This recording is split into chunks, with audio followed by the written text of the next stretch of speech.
Safaricom Sustainable Business Report.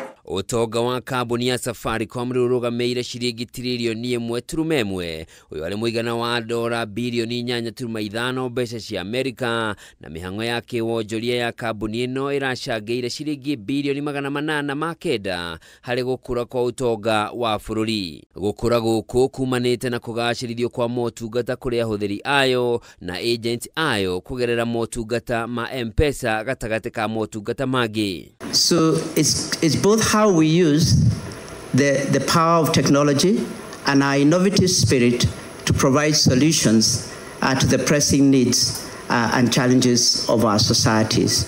We know that technology is an accelerator of social and economic development. One kuringana na riboti irerekereirio ni kambuni ino igitanirite mirire nyitite hari uthii wa nambere wa bururi kuma rire yathundurirwo miaka 25 mihituku. So we've led the way in integrating environment, social governance principles across our operations.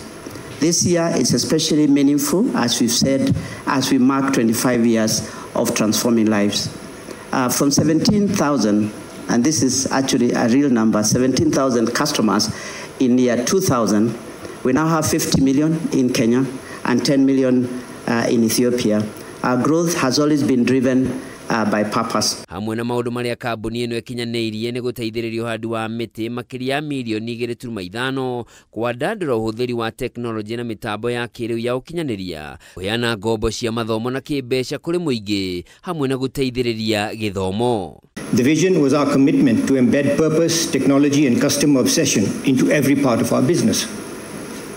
We aligned our business growth and sustainability, digital inclusion, and shared prosperity across Kenya and beyond.